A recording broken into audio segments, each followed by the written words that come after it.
Hello and welcome back to HRD Live, where I'm now joined by Jason Fowler and Rachel Marsh from Fujitsu. How are you doing? Very well, thank you very much. Fantastic, thanks for joining us. So, for those people who can't be here today, what have you been sharing with the audiences at the summit? So we've been talking about digital transformation, a term that gets used in loads of organisations currently, and we've been talking about how we need to shift our emphasis from technology alone and onto people, skills and capabilities, because digital transformation we see really as workforce transformation, and people too often are left behind as part of that change. Wow, so how does that relationship work then? How does that manifest itself in work, establishing that relationship between the digital skills and the human side of things then? So one of the things we've done, and my role as Head of People and Culture, is to really bring the people management skills to the forefront and the centre of what we're doing as an organisation. Right. So how we structure ourselves, what we say is important to us and what we put a focus on. So really we've been taking examples of teams and bringing them together to work in completely different ways, where they're doing that learning, that skills development together as a unit, and then going with that experience and effectively experiment as well. Wow. So how does that change first start then? Is it you start with learning, you think about how do we help our employees to learn, or is it a cultural shift? Because it's quite a big change, I think, trying to bring those two sides of skills together.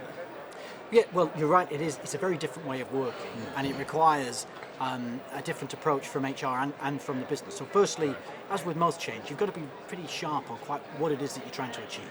So really, where are you heading? And then there's the method that comes in behind that. So this is where, as Rachel's talked about, this is where we're building teams that are multidisciplined. We're experimenting with them, learning as they do, rather than traditional approach of learn the skill, then trial, then put into practice. So there's an agility to the way that we're training people, as well as how they're working. So how about those, like an example of then, like how you bring those skills together? Like, as Jason says, how does that actually manifest itself in the workplace then? So what we did is we actually invited 40 people representing various different business units.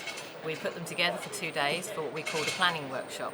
We didn't give them much of a brief beforehand, but we had sort of picked their skills to represent the areas of our business, and we had committed that they would work with us full time for the next 10 weeks.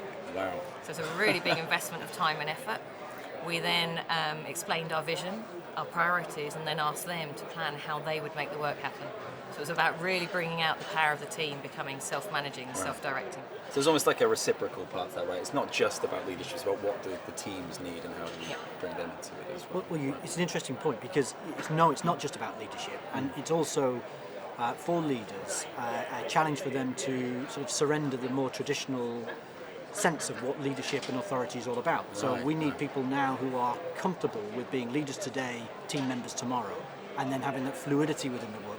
Right, and is that difficult to establish that in work? I mean, with leaders certainly, that might be quite shocking for them to try and establish that change in mindset. Some of it, it comes about with a shift and a change. For some people, as you move up in your career, you actually become less of an expert, so maybe you're used to that change already. Right. But actually it was also interesting for the employees themselves, because they kept looking for direction. They're like, so we're going to tell me what to do, and you're like, no, we're going to keep waiting, we're going to keep helping and supporting you. Wow. We're not going to just leave you, but and they still do, and we're going through that journey, and actually now they're starting to say, leave us alone, we know what we're doing.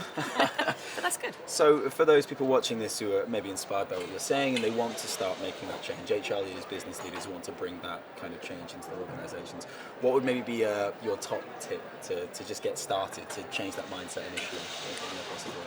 Well, I think it's important to make sure that again, people understand what really are we aiming at here. Too many change programs I think often feel directionless, and therefore it's not a great surprise that they don't turn up the value that was expected. But critically, I think the issue with digital transformation is that it tends to be focused on technology. And really what I would recommend, what we would recommend from Fujitsu in our experience, is that digital transformation, it needs to be led by people, it needs to be enabled by technology, but it needs to be connected by HR. And I think it's those principles that would be a pretty significant difference to how traditional change activity has been run. Fantastic. And what do you think, Rachel? Is there any particular kind of small granular things that you can start doing in the workplace now to change that? We had a really clear objective that we were trying to do, and we understood that. So we needed to change the way in which we did our product development. We knew we needed to be more inclusive of the wider organisation to bring the best brains together. And we knew we needed to inject some pace. So actually then it was the commitment to fulfil that. Taking that many people, putting them aside for that many weeks to do a piece of work in something that's unproven. You believe in it. And so that commitment was really important, and actually communicating that to everyone so they felt empowered by what we were doing. Wonderful. Thank you so much for joining me in HRD Live, guys. I really appreciate it. Thanks very much. Thanks for watching, guys. More interviews very soon.